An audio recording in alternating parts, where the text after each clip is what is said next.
안녕하세요 여러분, 건강 이슈 한의사 최주리입니다. 건강 정보를 전달하는 기사 중에 단골 주제가 하나 있죠. 물을 하루에 얼마나 마셔야 하나입니다. 어떤 분들은 물에 비린내가 많이 나서 맹물은 못 마시겠다고도 하시고요. 하루에 무조건 2리터 이상을 먹어야 하는지, 물은 안 먹으면 어떻게 안 좋은지, 물 온도는 뭐가 좋은지 참 기준이 애매하죠. 그래서 이번 주제는 물에 대해서 준비를 해봤습니다. 논문들이 어려우실 수 있는데 제가 하고 싶은 이야기는 마지막에 있으니까 꼭 끝까지 시청해주세요.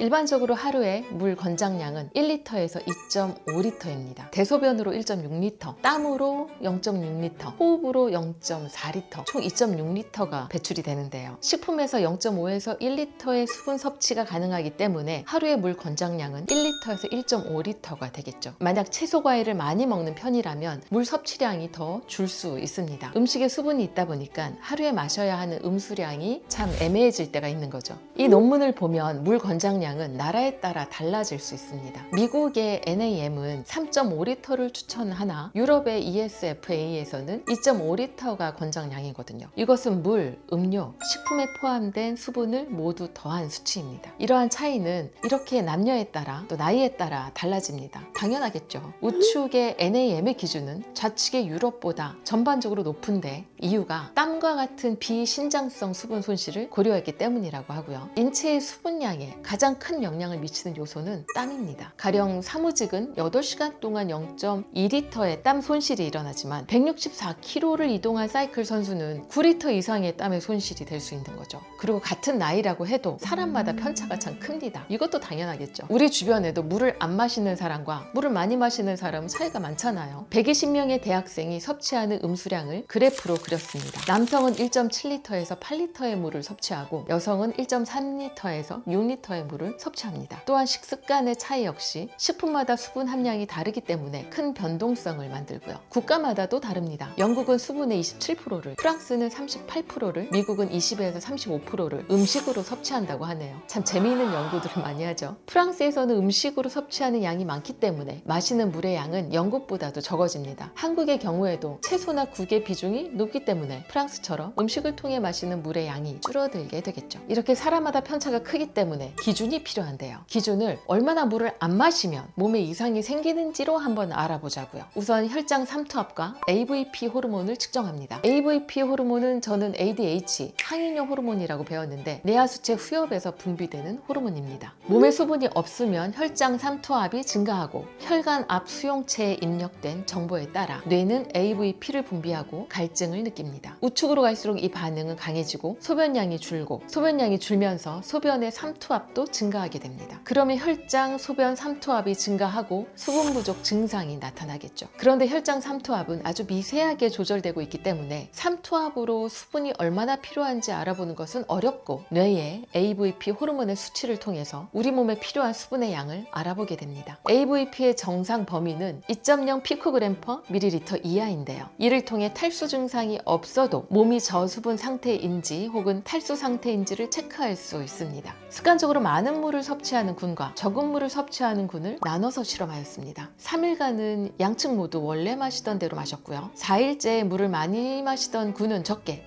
마시던 군은 많이 마셨습니다. 그래프에서처럼 혈장 AVP는 물을 많이 마시면 떨어지고 적게 마시면 올라갔습니다. 역치값이 2.0이라고 했는데요. 평소 물을 적게 마시던 사람은 1.6에서 1.7리터일 때 이 역치값을 넘었습니다. 반면 평소에 물을 많이 마셨던 군은 2.0리터일 때 AVP 역치값을 넘었습니다. 아이고 어렵네요. 정리하면 평소 물을 많이 마셨던 사람은 그것이 익숙해져서 수분이 모자랄 때 더 빠르게 AVP가 올라간다는 것입니다. 그렇다면 혈장 AVP가 감소해서 내가 물을 줄이려는 노력을 하지 않는 양은 그럼 얼마냐 하면 하루에 3.2리터의 수분 섭취였습니다. 음식 섭취까지 포함된 양이 3.2리터이기 때문에 평균적으로 2리터 이상의 물과 음료를 마셔야 뇌에서 AVP의 분비가 매우 적어진다는 의미가 되겠죠. 이 그래프는 6개의 연구가 종합된 그래프인데요. 소변량, 뇨 삼투압, 혈장 삼투압, AVP 농도를 측정했습니다. 여기에 혈장 삼투압은 총 하루 수분 섭취량보다 좁은 범위에서 조절되는 것을 볼 수 있습니다. 항상성을 유지하기 위해서 물을 조금 마시더라도 삼투압은 정상 범위 내에 있을 수 있다는 것이죠. 그러나 AVP 농도는 변하게 됩니다. 평균적으로 음식을 포함 포함해서 하루 1.8리터의 수분을 섭취하는 경우 AVP의 역치값인 2.0 피코그램 퍼 밀리리터에 도달하는데요. 그럼 물을 적게 마시면 건강에 왜 안 좋을까요? 좀 전에 말씀드린 대로 삼투압은 그래도 정상 범위 내에서 움직일지 모르겠지만 AVP는 치솟게 됩니다. 자, 오늘 제가 이 영상을 찍은 이유인데요. 이렇게 치솟는 AVP 수치는 당뇨와 심혈관 질환, 신장 질환과 직접적인 관련이 있었습니다. AVP는 신장의 V2 수용체뿐만 아니라 간, 혈관, 평활근, 혈소판, 뇌의 V1A 수용체에도 부착하는데요. 간의 VA1 수용체에 붙으면 포도당 생성을 증가시키고 HPA 축에 집중된 V1B 수용체에 붙게 되면 분비되는 코티졸 양이 증가합니다. 증가된 코티졸은 간에서 포도당 생성을 증가시키고 인슐린 감수성을 감소시키게 되죠. 즉 당뇨에 걸리기 쉬운 상태가 되는 것입니다. 다른 연구에서는 하루 수분 섭취량이 1리터 이하, 이런 경우는 음식 말고 거의 물을 안 마시는 상황에서 암으로 인한 사망 발생률이 높아졌습니다. 흥미롭게도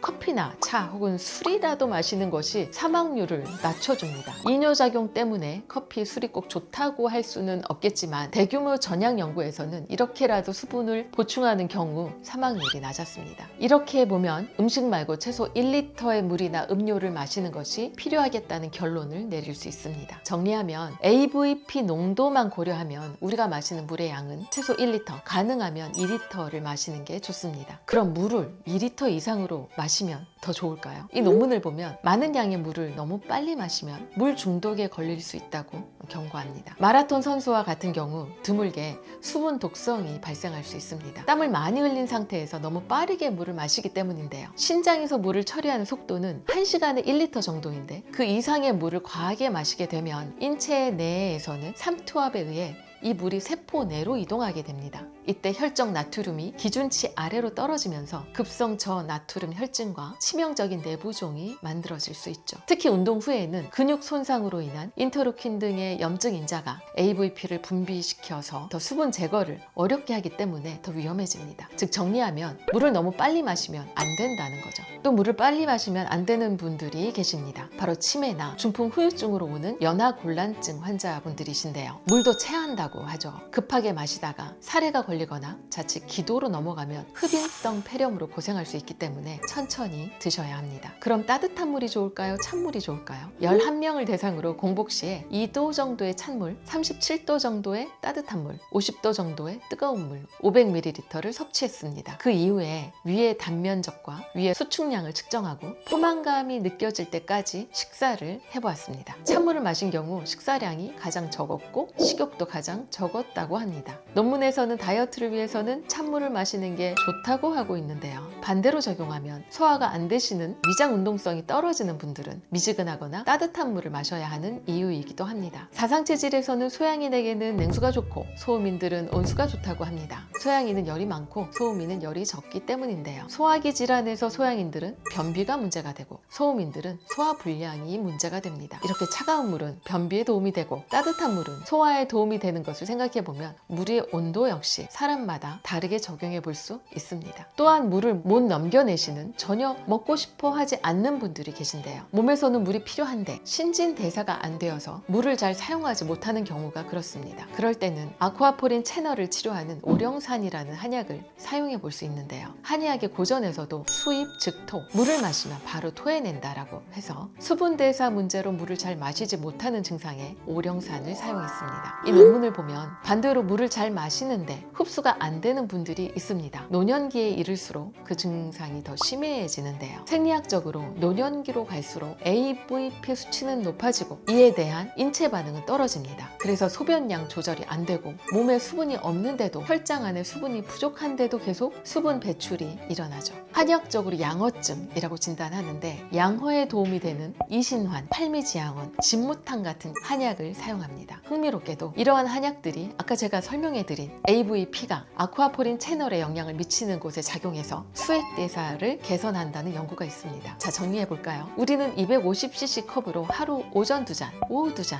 적어도 1리터의 물을 마셔야 합니다. 음수량이 적어져서 AVP 수치가 오르면 이 호르몬은 당뇨와 심혈관 질환, 신장 질환과 직접적인 관련이 관련이 있다고 말씀드렸고요. 고령자이신 분들은 신장이 허해지면 물을 못 삼키거나 물을 마셔도 그대로 소변으로 쏟아내는 증상을 겪을 수 있습니다. 그렇기 때문에 신장을 보호하는 한약재를 달인 한방차로 수분을 보충하시면 더욱 좋습니다. 소양인들은 구기자차, 태양인들은 동충하초, 태음인들은 둥글레차, 소음인들은 인삼차가 해당이 될 것입니다. 쉬운 주제를 너무 어렵게 설명한 것 같기도 하고요. 그럼 저는 다음 건강 이슈로 다시 돌아오겠습니다. 다음에 또 만나요.